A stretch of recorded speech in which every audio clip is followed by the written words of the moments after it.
What's up, everyone? Troy Benjamin of Backup Barista, and welcome to Round Cup Chat, where we brew over all the grinding stories from the eyes of your coffee community. From roasters, suppliers, baristas, cafe owners, importers, consumers, it's 45 minutes of fire daily at 3 p.m. Watch the replays on YouTube, Spotify, LinkedIn, Instagram, and Twitter. Now, let's meet today's guest.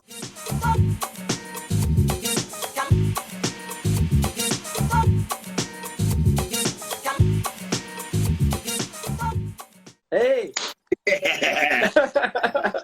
what's up? The ledge, how are you? I am extremely cold, but extremely excited. Yeah, we've got a snappy one today. Yeah, it's been a wild day in Melbourne, but I just brewed myself a fresh pot of coffee in my favorite mug. How cool is that? So, Is it a Beatles mug? yeah, my flatmate actually gave me this. I reckon maybe like 5, 6 years ago, and my girlfriend just dropped it the other day. So it's got a bit of a chip in it, which I'm pretty sad about. And I'm What's kind of hanging in keen there? to like Oh. hear about people's favorite mugs, but yeah. That's a good idea, actually. Yeah, I thought. Man, I don't think I'm a mug. Like, I've done a lot of share housing too, and the mugs end up just being leftovers from the last person that moved out. Like, there's a mug cupboard. Yeah, I wouldn't go as far as kind of having my one, but that's impressive. Yeah, when I moved the mug into a new house, the house has changed. That's when I remember, like you come into your place where you want to live now. So yeah, that's kind of my indication. It's good. Are you still share housing? No, I'm out of the share house world. I think, I definitely loved it for a long time until I instantly was like, hey, actually, it'd be really good, like, having my own space. Like, I was really, really happy to, like, live with a bunch of my friends. Yeah. I was never the person to go, you know what, like, let me go find a house and then I'll, like, set it up. I was always the person who was like, hey, my friends have a house and this room has come available and I'm going to like snap that up quick, smart. So yeah, I was stoked on that, but I love How many share houses have you had? 3. Yeah, only 3. Oh, that's good. Yeah, I didn't jump around too much, which is good. But yeah, I also just hate moving, just like everyone else. Oh, it's the pits. Yeah. So nice. What about you? You don't have a favorite mug at all right now, or? Nah. I mean, I don't think I drink anything worthy of like the volume that a mug contains. Like I'm a whiskey. I'm a short black double espresso. Like everything's low scale. I feel like the mug would just be kind of a bit of a daunting task. Be like a well, like putting something down the bottom of the well. Yeah, true. Actually, shout out to one Liddy Fish who just joined the channel. This is she gave. Oh yeah, is that who got you the mug? Shout out. Yeah, she's here. She's joined us. Oh, that's sweet. That's sweet. So, man, who's Tommy McAdam? What do you do? All I know is you're with Prouds. Yeah. I caught wind that you've been with them a lot longer than I thought. So tell us, man. Tell us what's going on at Prouds and what's your involvement at Prouds. Yeah, my name's Tom McAdam, and I'm the head of sales for Australia at Proud Mary. Been with the company for coming up to 8 years now. I've worked for Prouds, and then before that, I worked with Nolan, who's the owner of Proud Mary at Liar, which is in Hawthorne. Yeah. I forgot that was him. Yeah, that used to be my old stomping ground. So that was Liar at the time that I joined. Was realistically there was Nolan, Nathan, and Diamond who all owned that. So it was such a pleasure working for those guys. And I really like treasure those days for sure. It's such. How come you say it with a little You say it with a little wry smile. What do you treasure about those days? You know what? I think it was a really warm welcome into the hospitality world. My first hospitality job, like I literally just got a job straight out of high school, and it was like restocking shelves in a cafe for 3 hours a day. The shift was between 12 and 3 o'clock. And I would just come in after Right. lunch and like restock everything. And it was the guy who owned the cafe was lovely. And he had like a real sense of, you know, this is what you do if you work in hospitality. He was an Italian guy, and he had learned that from his family. But man, just restocking shelves 3 hours a day just wasn't the right fit for me, definitely. And then after that, I decided to move to a place where I got 12-hour shifts. And that was just like the classic hospitality. Let's just beat you over the face until you submit, and then you just get used to it. Yeah. Yeah. I don't think that happens as much anymore. No, those days, you know what, and it's for a good reason. I think, you know, I really wanted to work longer hours because I wanted to get paid a little bit more just per day. Like I didn't work every days, I only worked like 4 days, and then I was just out of there. Right. But you know what, working 12 hours a day, full shift, open, close, like it's not great for your mental health. That's for sure. And I really do not recommend people working crazy hours, but you know, everyone in hospitality's done it at one point. It just calls for, it's just the time, you know, you need to do it now. And if it's not now, then it's not going to happen tomorrow. So yeah. Mate, just don't mind. I look distracted because I'm writing just a little thing that I can pin to the chat. Yeah. And trying to pretend I'm listening as well, really in depth, you know, really. Yeah. That's cool. But yeah, cool. After I worked that place, I joined Liar Liar, and I guess, you know, I kind of see that as where my coffee adventure started.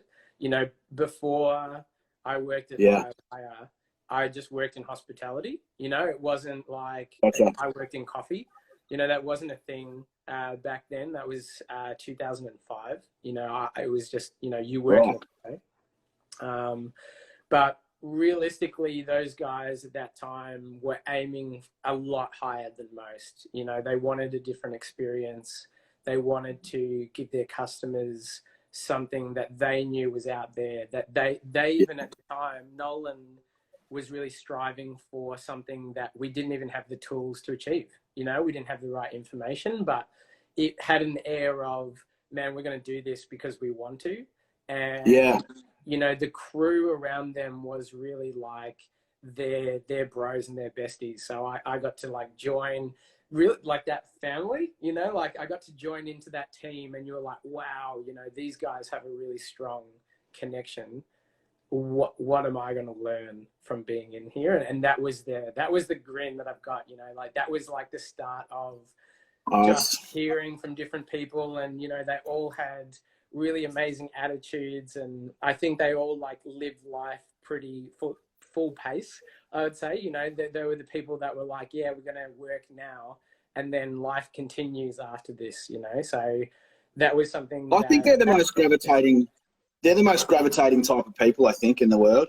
The ones that are living fast paced, or, you know, look at it how you will. It's sometimes it's not easy to stick with them if you're not genuinely into that kind of pace of work, but certainly they're the most gravitating. Like when you're around them, you just get this bundle of energy, and you're just like, damn it. Like, I think you'd naturally reconsider how fast you work, and how much you're pushing the boundaries all the time, and how much you never really settled.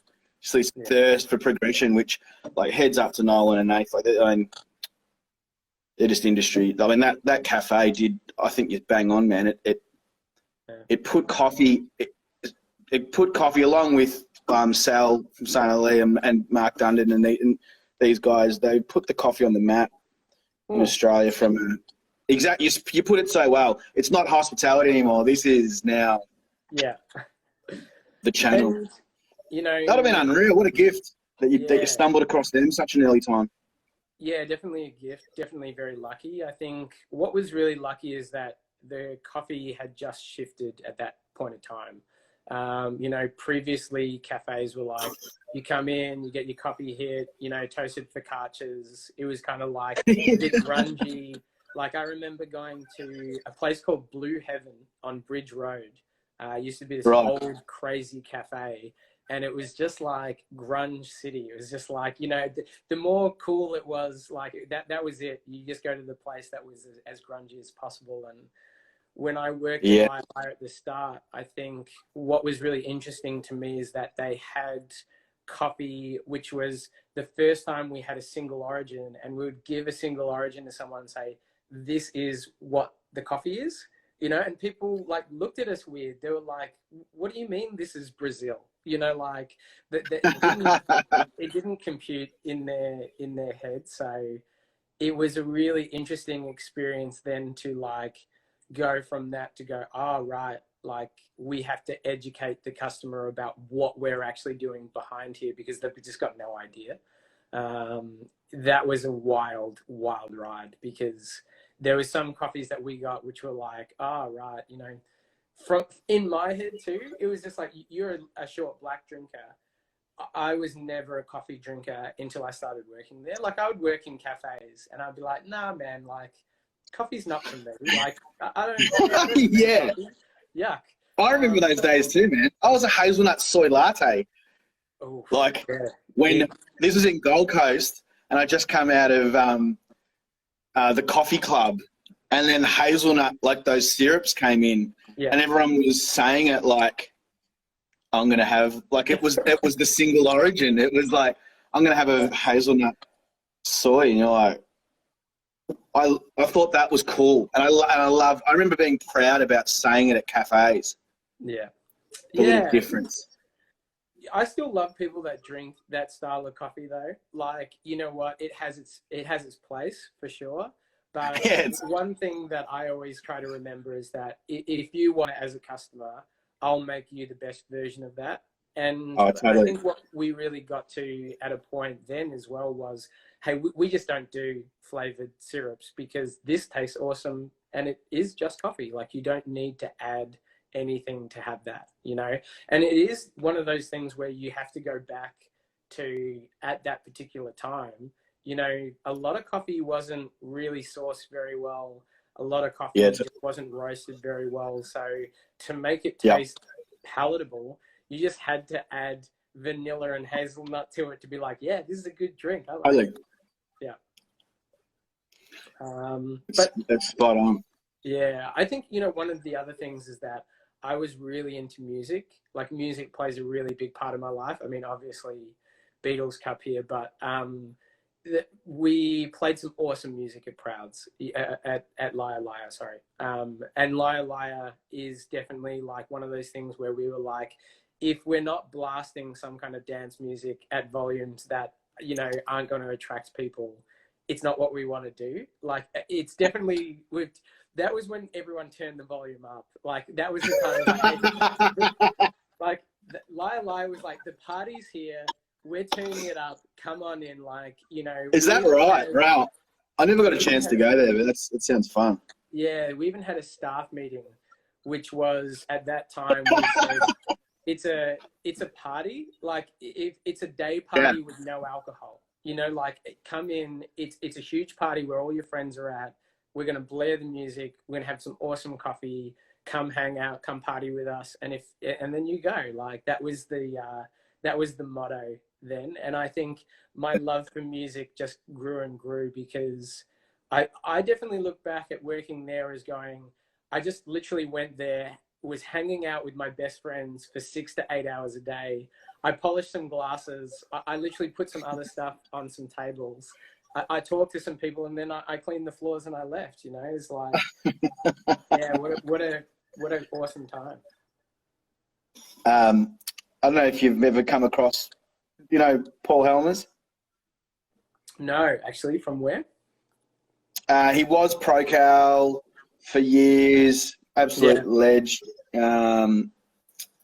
What's the other? Parmalat, but he was the milk guy in Melbourne. I'm surprised you haven't stumbled across him. He's in Prague at the moment. He threw a question out. Can you see it? Does cold calling actually work in coffee, or is it brand building networking? What's a standard length of time to sign a cafe using another coffee? Brilliant question, Paulie. Such a good question. There's no some smart people honestly, watch this. Yeah. Thank you. Very good question. Um, there's no set time with coffee, because it's like me trying to ask, what's the time of trying to move one relationship over to another relationship? I think some people are really ready to move sometimes. Some people aren't ready at all. Some people, are just asking questions. Some people just want to get to know you and know who you're dealing with. Like, I think that's really important for me to remember when I'm talking to someone who owns a cafe. Cold calling. That'd be very. How do you measure that? That'd be very instinctful, I'd imagine. Like, I think we're is lucky. there a parameter? Like you send off a new person in the car and go, hey, if they move this way, it means they're in this bracket. Let's measure. Like, I think it'd be very very sensitive driven. Like, if you get it, because a lot of people get it wrong. We've talked about this in previous chats. Is people that come in with the sales pitch. Yeah. I say that in a bad way. Essentially, it is a sales pitch. You want to kind of build a relationship somehow. But a lot traditionally have not gone well, the salesman person. For sure. And when it doesn't go well, I would definitely say, one, you haven't considered the relationship. So if you haven't considered the relationship, and the question really was good, does cold calling work? No, it doesn't. Not in coffee. And it may work for a few different things. Definitely if you want to do a lot of cold calling and just go, hey, I'm just going to hit it by numbers. Sure. Just hammer it out. Go bananas, man. Yeah. You should just call 1 million people per day and you should give them the pitch, because, different brands are for different people. Go back to Liar Liar. Some dance music just isn't for people who want to sit and chill out. You know what I mean? It's just like, you're not going to come into Liar Liar during those days and go, yeah, this seems like a quiet place to read the newspaper. It was like, no. This place is for people who want to come into a community, have that interaction with someone. That is the vibe that we're going for. And one thing to remember in hospitality is that you can't please everyone. It's 100% accurate. Like, hey, I'm gonna bake my best dessert. I'm gonna make an amazing tiramisu, man. And maybe you just really hate cream. Like what can I do if I'm gonna bake you a tiramisu? Like, I think it's really good. But if the tiramisu isn't to your kind of style, it's not gonna fit. And that's where cold calling, to me, is just kind of like, hey, you can try, you can offer it to people, and if people want to take it and it's a great offer, then that's great. But also too, I think people, especially now in business, are really smart, and they honestly want to work with some people who are going to build that relationship in business, but also too, they want it to fit, and that's something that's really important. And I would say that there's a lot of that which can't be measured, but you can measure a lot of other things. And I think that's really important, that you take everyone for what they want. Because cool things about cafes, man, and why I love coffee, is you can build whatever coffee shop you want to build, and it can be like no other coffee shop. It's on a different street. It's got different people that work there. You play different style of music. You've got different water bottles. You got different glasses. You might have a different style of food. Your next door neighbor might have a massive garage, next to the cafe, and it might change the whole vibe. Maybe it's always that place that's next to the cinema. It's always a different atmosphere. And I really appreciate that. Like, I've got some clients, and what springs to mind is that she has an amazing Japanese cafe. It's called Emma. It's in Carlton. Please go check it out if you want. And I thought you were going to say Kisserton, which is right where Liar Liar is. Oh, pardon? I thought you were going to say Kissington, which is, I think, in the Liar Liar building at the moment. Oh, maybe. Yeah. I don't actually know what's there at the moment. But Aiko, who owns that, and she's from Emma Cafe, she came to me and she was like, I want this to be what she would call like a Japanese home. You know, she wanted to be her house and she wanted to nourish people. And we talked a lot about that. We talked a lot about her business and what's happening over there. And it was like, how do we help you with that? You know? And so that's Yeah. cool. Like, Proud Mary, I ran that for 4.5 years. You know, it was my thing to say, it's our customers' store. You know what I mean? It's their store to come in, be comfortable, get what they want to eat, be satisfied, you know, and for us to really tell them what we're into. Like, one of the cool things about working in a coffee shop, and this doesn't matter which coffee shop you're working into, there's a conversation going on. You know, there's a conversation with us going Yeah, on now, yeah. but in a coffee shop, like, I think Australians do it really well too. Like, we're very light-hearted, whimsical kind of people. We just go into a coffee shop. We'd be like, "Hey, you're talking to me. You're my best friend now." Like, some of the Yeah. conversations that I've had have been, okay, cool. I've just sat down. There's another three people next to me. They're talking about something cool, and I'm like, I like that as well. And then all of a sudden, it's just like, oh, cool, da da da. You know, I get it. at work when I'm in the roastery, it's always like, hey, have you eaten here? Have you tried this, man? Like, I'm listening to this music. It's still a big part. We have two huge speaker systems downstairs and upstairs at the roastery. That's awesome. They're always cranking, and they're always cranking. Like, someone's like, I just found this, you know. I should really, like, I would love in my job to just release a whole bunch of playlists just going, this is what Proud listening to You right should. now. Yeah. You should. I mean, if you're behind the helm and you've been kind of focusing on this since 2005, there'll be some epic playlists out there, and not everyone gets it right. Like, have you worked in cafes, or has it always? yeah, been... I had T. Roy Brown's, a little okay. cafe on Flinders Street, and music was huge. Music was huge. It's interesting you're kind of touching on that a bit more than what I imagined, and it's very true. It's very true that music. Yeah. I was only a 4 meter by 4 meter square little shop, so the vibe was you couldn't hide. Like, and the music was blaring out onto Flinders Street Station all the way up Queen Street. You know, I was right on that T intersection, Cool. and I used to get really different responses whether or not I'd play some jazz, or then I remember the day that I got into blues music, like real grassy, Lightning Hopkins and Sonny Boy Williams, and people were like, yeah, good mood this morning. I'm like, man, I just put on some kind of real whiskey drinking blues, and I never thought of doing that. So I know what you mean about that music journey, amongst other things that you touched on. So when you had a conversation with your friend Emma, yep. I mean, so she called you. Did she know you guys at all? I actually can't remember, but I think she actually knew of us already. You know, I think a lot of people have already drunk our coffee around a lot of places. I mean, clearly, you know, it's a good thing to have. And I think, you know, when people get interested in things, they search it out, regardless, you know, hey, it's blues. You're going to go on that blues journey. You just dive in. You know, I think that's something that I appreciate with coffee, and I appreciate it more these days when I'm becoming older and more tired. You know, coffee's definitely the kick up the butt I need sometimes to be like, yep, okay, have a coffee, get a bit buzzed, dive into whatever it is. You know, I think you need that energy from somewhere. And, you know, it took me a long time to really recognize coffee as a beverage and what it means in my day-to-day activity and what it means in our customers' day-to-day activity. You know, I think a lot of people drink coffee every day, and they don't really think about it philosophically that much.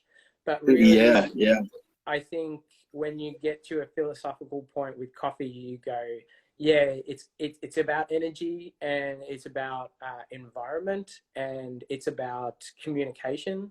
And it allows a whole bunch of stuff to happen. You know, I think a lot of people, and, you know, the corporate world really understands this. Let's catch up for a coffee date. You know, like, that's been like a classic, yeah, sure, we'll just have a conversation about whatever. Meanwhile, people are just getting buzzed on caffeine. You know, caffeine's a drug, and you got to ride that baby all the way through. But you know, that's Yeah. something where I would say, you know, people that are inquisitive about coffee, they'll sort out what they want to sort out, and I really do appreciate people who sometimes just come to Proud Mary and they just want to go, what's happening here? What Yeah. are you doing? What's going on? And in the coffee industry right now, you have every right to ask someone, what are you up to? You know, what do you think is working? What do you think is good right now? And you know, it's really up to me to give my clients the answer that they're after, you know. And Proud Mary has a really good set of values, which I'm really stoked to be a part of, but it allows you to then go, this is what we're doing. You know, this is what I'm trying to do here, you know. And I think I learned that really early on from the guy who taught me in the Italian cafe. He was like, this is how you do service, you know, this is how you Yeah. do, you approach the table with confidence. You know, you make sure that you're seen as the person who's in control of the environment, but not getting in the way of the environment. You know, like it was a real kind of eye opener for me.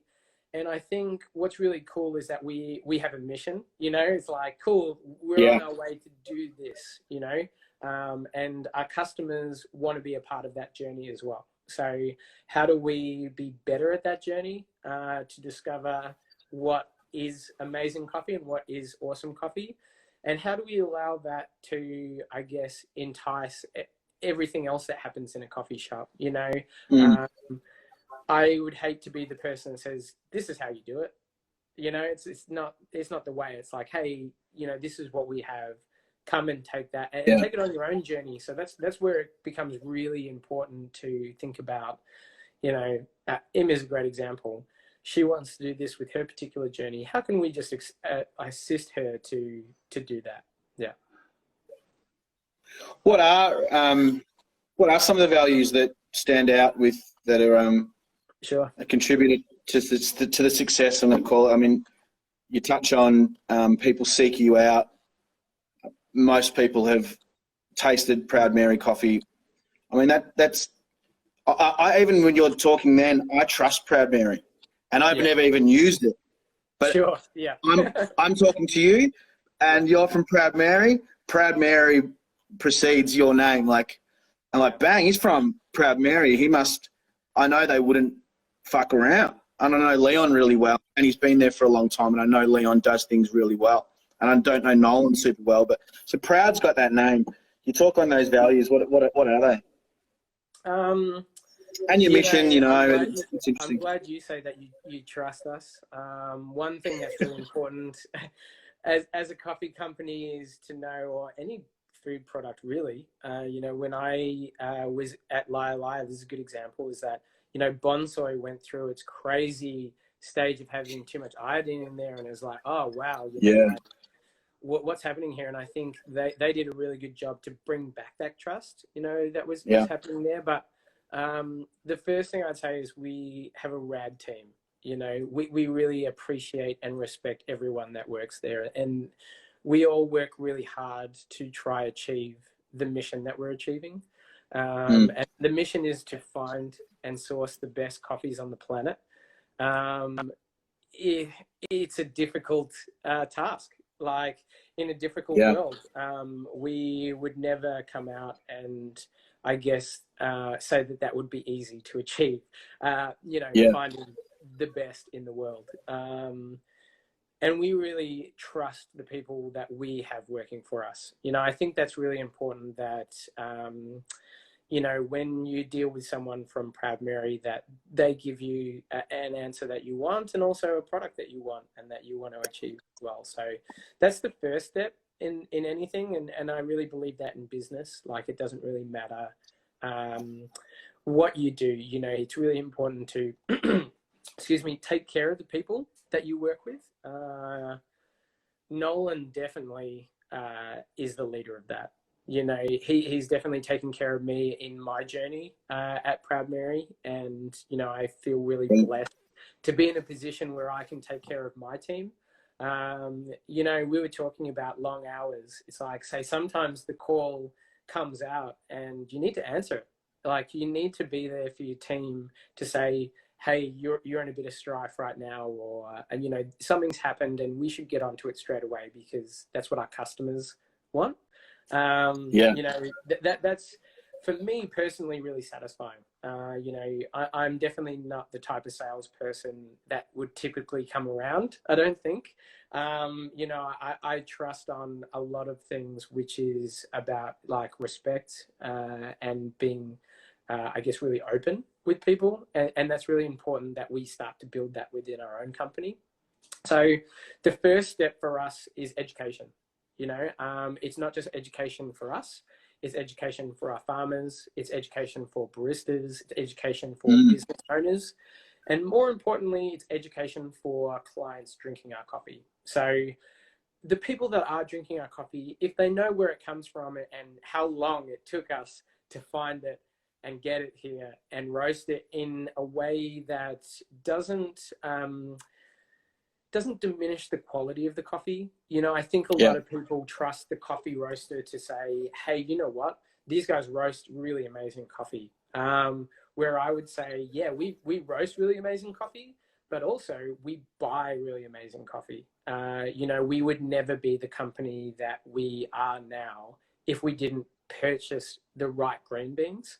And that's totally just a relationship with the farmer. You know, I love that you guys are having conversations with coffee people. You know, Backup Barista needs to be talking about those kind of things, but also too, like, hey, a product is only as good as what it starts out to be. You know, there's so many different examples. Like, hey, you just can't make something bad good. Like, you can't turn a bad green bean and roast it so it's better. It's like you can only roast out what the green bean has. So I guess, you know, that's probably something that we've innovated. And that innovation is also at the core of what Proud Mary is. So if we're not being innovative for our clients, we're going to fall behind. You know, that's clearly something that's important to us. You know, honesty is another one. We already kind of went through that, but the other one's fun, man. You got to keep it fun. Like, I think Proud Mary, and, you know, the more I work for the company, the more it becomes a realization is do what you love to do. You know, we don't want to be in it just for the sake of being a coffee roaster. You know, I think we appreciate coffee just as much as we appreciate music and we appreciate food. And, you know, how good is it on a cold day sitting down and drinking a nice warm, you know, coffee and then having an amazing piece of chocolate? Like, you know, for me, and I've always been on both sides of the bar. You know, I've never been just on the barista side. I've been on the front and the barista side and the paperwork admin side. Man, it's a part of all of that. Like, you can't do one without the other. You can't just have amazing coffee being pumped out from a bar. It needs to have the other side of it as well, which is how do you represent what you're doing? You know, I think that's really important to remember from our point of view, is that we can have awesome coffee, but we want to have awesome coffee and keep it fresh and exciting and fun as well. I think that's where we get our kicks from, you know, like being in the Proud Mary roastery and in the cafe. It's like when you get that coffee that lands and everyone's like, have you had this coffee yet? It's like, oh man, great. Or it's like, you know, we get the second version of something, you know. We have an amazing coffee producer. Her name's Balbina. And it's like, it's the second lot that we got from her and it's better again. It's like, oh, right, you know. We have some really great staff members, and like one of the like cool things that we've like fly around is True Flavor. It's like a catchphrase of ours in the roastery, you know, and we say it's True Flav. You know, like it's that classic True Flavor. It's like, you know, you're a whiskey dude, right? Yeah. when you get that killer whiskey, that's true flave. You know what I mean? Like, and what's Yeah, even yeah, better is yeah. like when you get that killer whiskey and the killer sunset's there as well. Ah, man, couldn't be just like, you know. I And love we it. want to, I know what you mean. yeah, we want to hunt those down. You know, like we really want to Yeah. hunt those moments down. We really want to share that with people. You know, one of my most fabulous things in my career has been seeing like business owners going, that's what I've been looking for. You know, that's what I've been trying to achieve. And it's it's really hard when you as a business owner or you as a person have all these goals and you have all these aspirations, and then you bump into all these barriers. Like in life, Yeah. it's just there's all these barriers in life, and I think, you know, in coffee shops, it's always something unfortunate. Someone forgot to Mm. order the cups, or, you know, this Yeah. person spilled their whole latte across the entire step, and now I have to mop it all up. Like, you know, it's a small example, but it's a good example. And that feeling of reward, that's something that Yeah. we would like to have more often. You know, that would be something where we would like people to drink a cup of coffee and go, not only is this satisfying to me and satisfying to my soul, but it's satisfying in terms of it's sustainable and it's manageable. That would be something that we would be really proud to do. And that's a constant, it's a constant treadmill. You know, it's not something that Yeah. we're just like, hey, we did it. You know, it's done. You know, this is the program. It's all sorted. We would love to just have that happen magically, but we also kind of know it's like we're only as good as the coffee that we roast today and tomorrow. And yeah, that's the Mm. challenge for us. And I think it's a call that has been exciting. That's probably the word. What's the chat internally? Another question popped up about where to find sales post COVID. Yeah. Will Prouds pivot or look for different channels? It's a great question. We're still in the middle of it. You know, I still think we're kind of working that out. One thing I would say is that that's really important to us in our relationships about how we just continue to look for that. You know, what's been really hard is that it's difficult to get a sense from customers what they want and what they're going to do. I know that my coffee buying habits have completely changed because I'm at home. You know, Yeah, yeah, I would normally get my hit on the road while I'm out visiting customers and delivering coffee wherever it yeah, is. right. You know, so I think that's kind of changed. I think for personally and for Proud Mary, we had such a really strong business, and we don't want to rock that. You know, I think COVID has really not just rocked me, but obviously just rocked everyone's daily habit, is what I'd say. Yeah, That my days look completely different, and I would say that we want to provide a sense of comfort for people. I think that's important. I think we've always subconsciously been a sense of support and a sense of comfort. I think people, and myself included, I love my routine. You know, like it yeah, alters and it changes, but you know, there is a sense of when I get into work, you know, I brew a batch of coffee and then, you know, watch it brew. And that's my time to like get myself prepared, you know? And I think post COVID, I think that's important. You know, I yeah, think it's really important that you speak to the customers that you have and just literally reach out and say, how are you?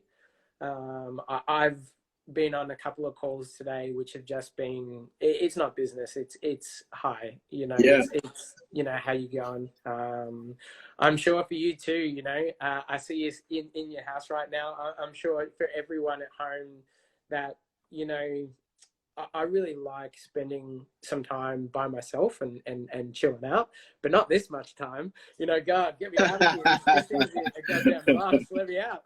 I'm an only child, so I remember someone putting up a post saying, "Man, we've been practicing this forever." It's kind of nice, but I get it. Everyone's very different and dealing with some solid ISO time, which has been yeah, a little bit confronting. But yeah, you're right. The habits. yeah. I would say just in response to that question too, Yeah. you know, what's really important for me is that we never forget the hospitality basics. You've got to remember that. Make sure you're serving a really good product, making sure you're taking care of your customers, and making sure that you're paying attention. That's something that I think, you know, definitely in the Australian scene, we do really well. We do really well with speaking to our customers and talking to them.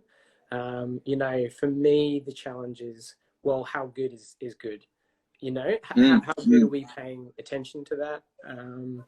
How good are we looking at ourselves and going, you know what, I could do better than this, you know. And it's quite funny, I think, also too, just as a whole, you know, if someone's really asking about what we should do post-COVID, I think a lot of people's goals in life will really alter a little bit. And I think a lot of people are going to go, you know what, I wanted to go out and learn how to skateboard. And you know what, now that I didn't have the chance, I'm going to pick up that skateboard that's been sitting around the corner and go do it. Or like, you know, I think for a lot of our clients that open cafes, their dream cafe is to have amazing coffee.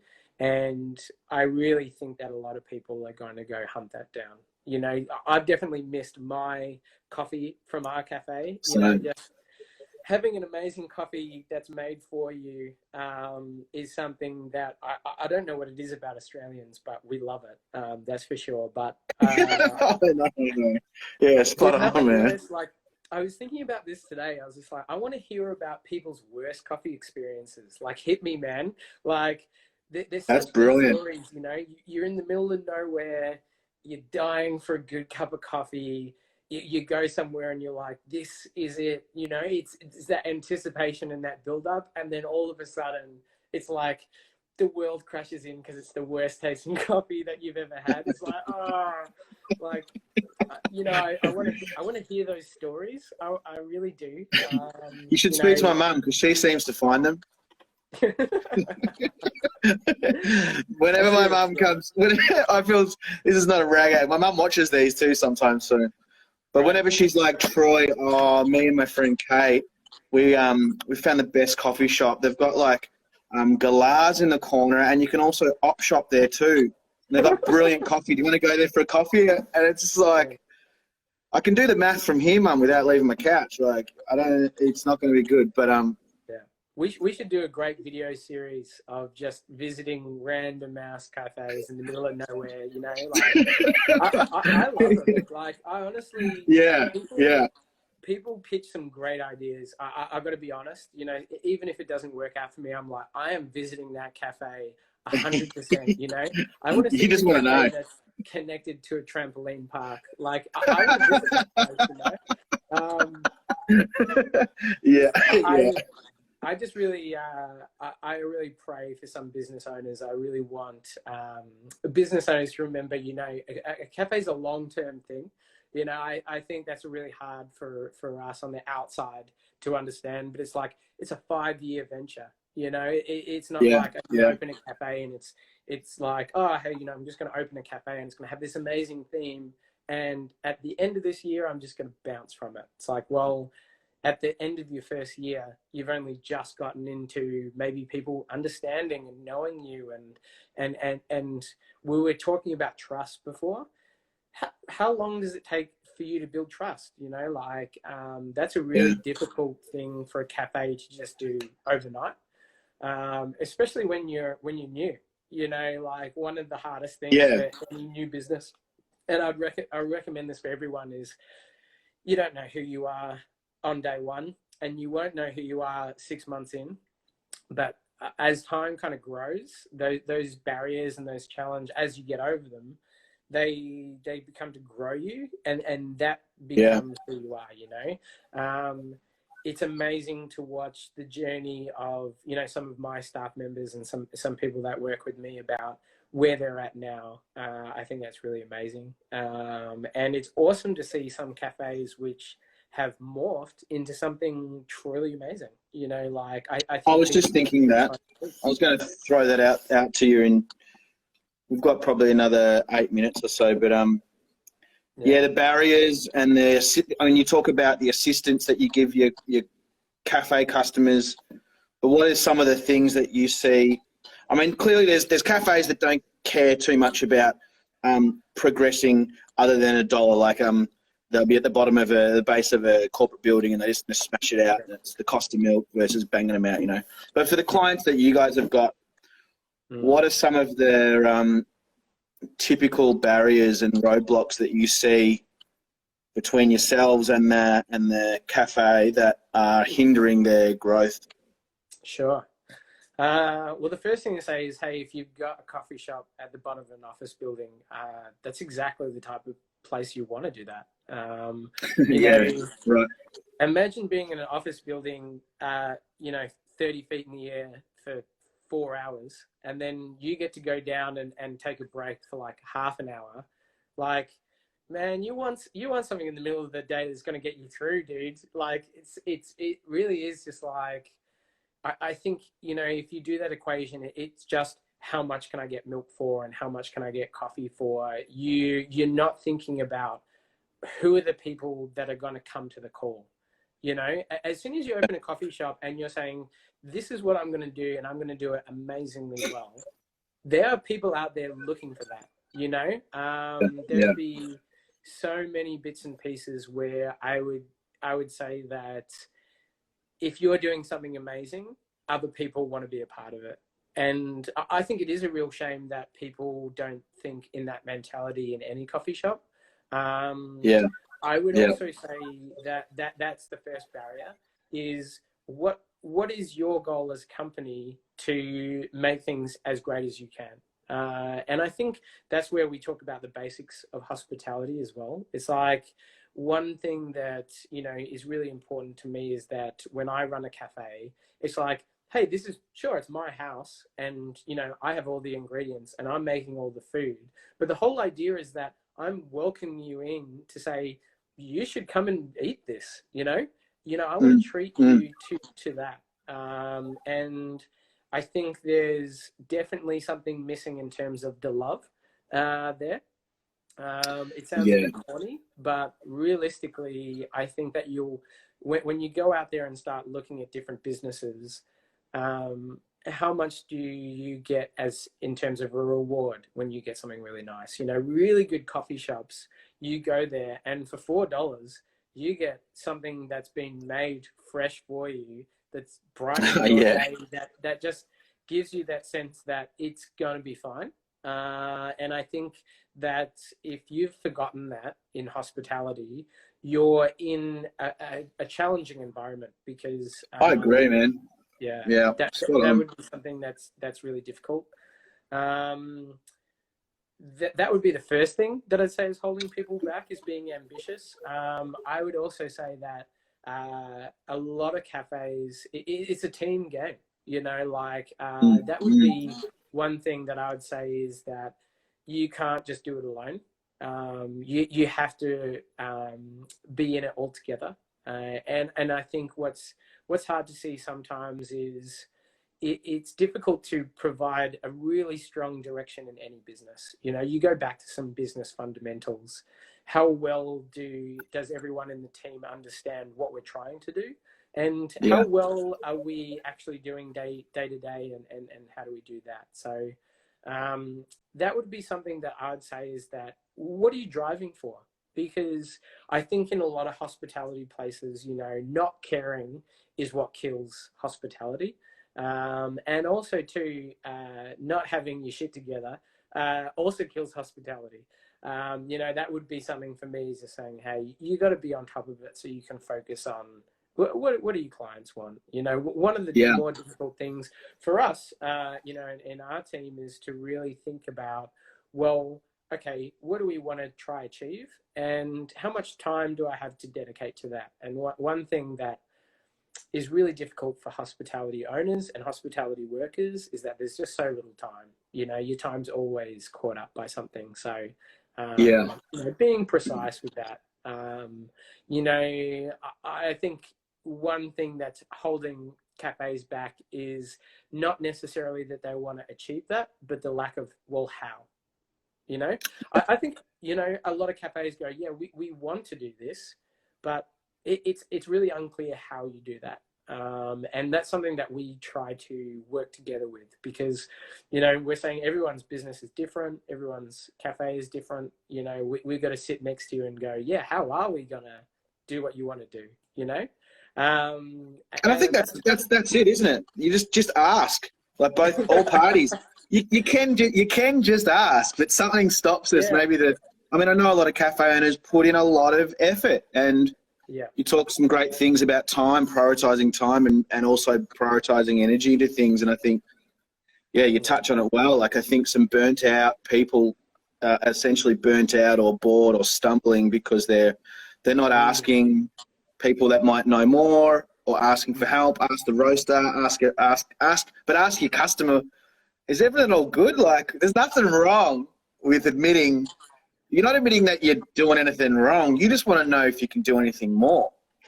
Yeah. And you know And you take it on board, you know? Yeah, that's where the difficulty lies, I think. And business owners in cafes have it hard, and Yeah. we need to support them as much as possible. But also too, it really does transcend into anyone that works in a cafe. You know, I remember working in a cafe just feeling like I was doing the wrong things all the time. You know, I need just as much help when I'm washing the dishes, just as much as I'm making the coffee. I would definitely say too, it's a combination of being like, asking, you know, that is a part of it, but it's only one part. What's really interesting about cafes is that there's a million things going on in a cafe, and a really good cafe has a million small things like wiping a table going right. You know, the sugar is full, the seat is open, the till is working, the coffee is right, you know, the music is at the right volume, the temperature is fine, you know, the eggs are soft, you know, they're all not things that are incredibly difficult, but they're incredibly difficult when they're all going on at once. And that would be something that, you know, we can really help with, definitely on the coffee side, but also too, you know, it's good to have something that's engaging. You know, I think when I worked in the cafe, one thing that kept me really active was food specials and coffee specials, and trying the next Brazil. You know, I think we've got really accustomed to that in the hospitality world, and you know, I think we see that as normal now. And I really like to take a second to say, you know, so many people are making so many amazing products. Appreciate them, you know, while you can. You know, definitely support anyone that's got some new up and coming hospitality food delivery. My friends have been posting pictures of crazy food being delivered to their house from crazy places. So it's awesome to see. And also to, you know, on the back of that, engagement's awesome. You know, when you're interested and engaged about something, and you know, that's why Proud Mary is really cool to work at, because there is heaps of cool coffee, and also too, we're learning more. You know, it's going to be something. Great question before from that person about coronavirus and sales. It's like, I'm going to learn just as much as everyone else in the world tomorrow, and I'm looking forward to that learning experience. That would be my advice for cafes at the moment. But again, you know, to go back to where we started, what's the idea of a cafe? You know, everyone's got a different sense of that, and there's no right answer in a cafe, because if I just said, just do A, B, C, D, E, F, and G, it's like, cool, once you do those, you got a successful cafe. It's different. You know, like you can't just do the same steps as someone in a completely different location and expect your business to flourish. Yeah. Tom, you're a jet.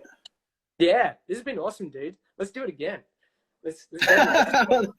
I'll drink another coffee. We'll start again. Back to back. We should go back to back. Man, it's a pleasure, man. These kind of chats really, oh man, yours is valuable. It's super valuable. I think you've got a really good depth of where you're at and where you've come from.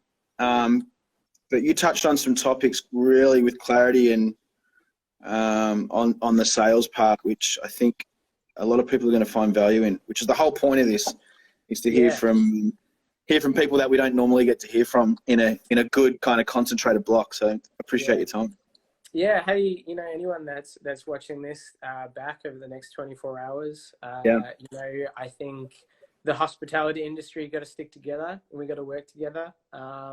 Looking forward to visiting everyone's venues when I can get out of my house, that's for sure. And I'm looking forward to talking to people and hearing what they've got to say about the industry too. Like, that's one of the cool things about doing this with so many different people. We just get such an awesome perspective from everyone about where they're at. And just as a whole too, you know, to people who are out there, stay safe. You know, we want the best for people. You know, I think one of the things about the coronavirus is that after the end of this, you know, it's going to be good to go and hang out with all your friends, but also to just love and respect everyone that you bump into. Hopefully they're safe as well. You're a legend, mate. I'm going to snap this off so I can save it and edit it and reproduce it. So, mate, you've been the best. And, we'll catch up with you soon. Great to see you, dude. Bye, everybody. Peace out, mate. See you, mate. Yeah. Wow, what a chat. Tommy McAdam from Proud Mary, Head of Sales for Australia, behind the PMC train. I'm not going to shout out everyone now because I've got about another minute before Instagram cuts this off and I won't be able to save it. I'll answer back. Anyway, whatever. We've got someone brilliant tomorrow. We'll announce it soon. See you tomorrow, 3 p.m. for Round Cup Chat. Thanks, everyone, for tuning in.